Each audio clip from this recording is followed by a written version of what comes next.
Now, the prong against Britain, the main weapon against Britain, is the European Union collective, and the weapon against the United States is the penetration of the CIA and its affiliates with the German Himmler scientists and intelligence officers who were brought over after the denazification program was scrapped in 1946. And if you look up Operation Paperclip, that was the first major transfer of Nazis into the United States. So about 700 families went on under Operation Paperclip, but it went on and on and on right the way to the beginning of the 50s.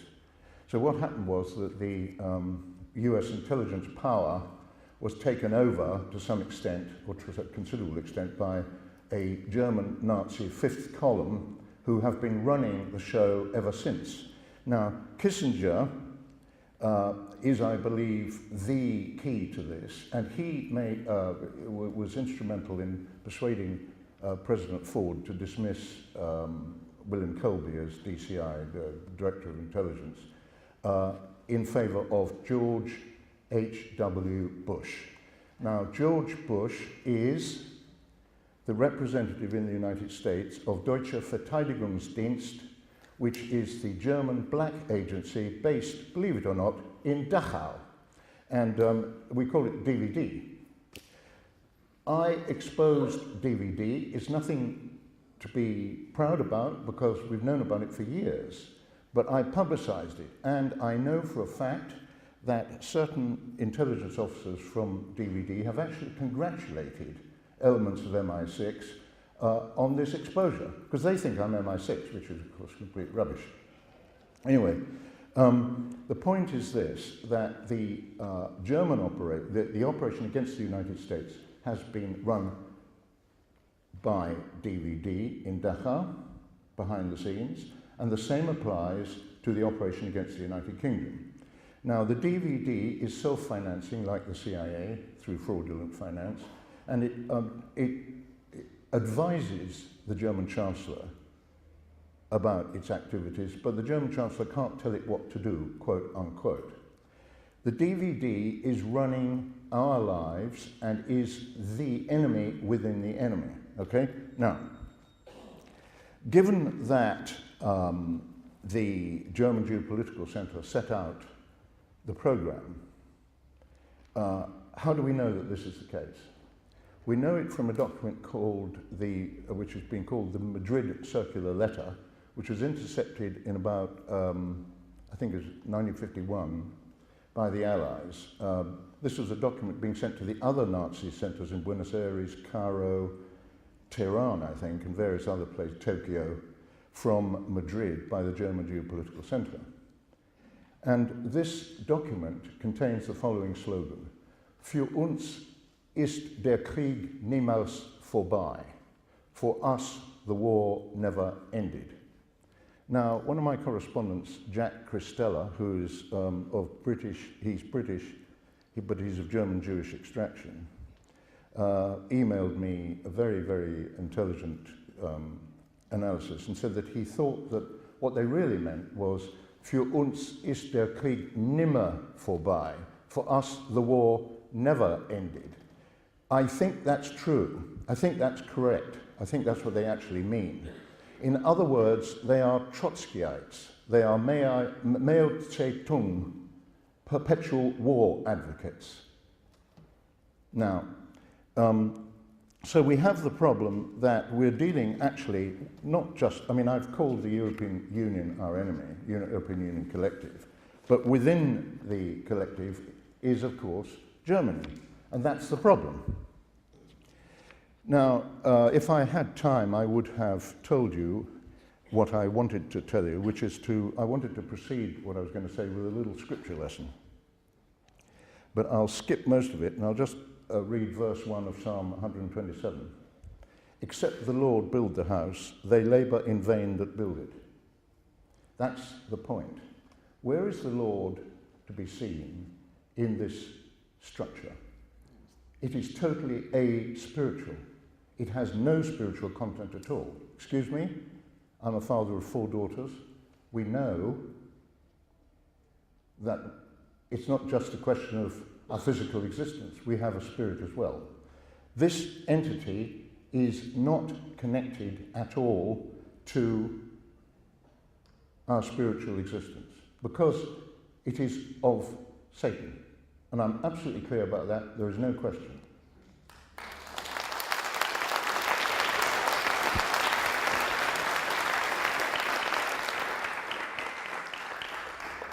Psalm 53, verse 1, the fool hath said in his heart, there is no God.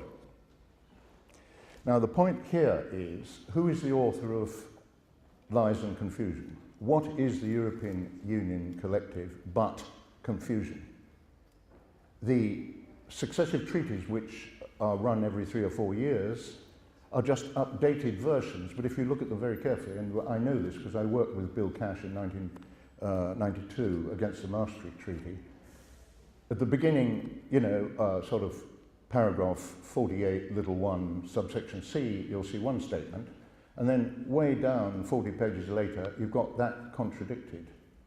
That is the Soviet technique. That was exactly what happened under the Soviet Constitution. Rights are given, rights are taken away, and so on and so forth. It's the same.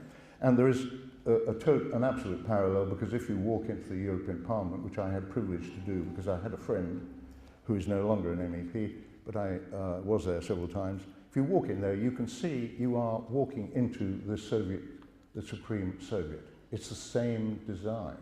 All they have to do is to remove the blue stars, or the yellow stars on the blue background, and substitute the hammer and sickle. Now, on the corruption point, you will be aware that the accounts of the European Commission have been specifically disapproved by the EU's own Court of Auditors for the past 14 years running. Okay? So this means that the last time that the European Commission had accounts which could be relied upon, quote unquote, was 15 years ago. Now, I've been running my own private company since 1963. If I produce false accounts, excuse me, I think something very serious happens to me. I'll probably get debarred and I may go to jail. These people have been producing false accounts for the last 14 years and no one is paying any attention. I want to draw your attention to the following reality. In order to correct this matter, they have to go back 15 years and they have to look at every single transaction that took place 14 years ago. They have to identify the fraud or anything that was irregular. They have to have that corrected, however that can be done. They have to have the perpetrators reported to law enforcement, and the law enforcement has to proceed with the appropriate measures. That has to happen 14 years ago. Then when they've corrected the 14th year, they go to the 13th year, and so on and so forth, right the way up to the present. Is that going to happen? No way, Jose, it's never going to happen. Okay? That's obvious. Therefore, the European Commission is a criminal enterprise.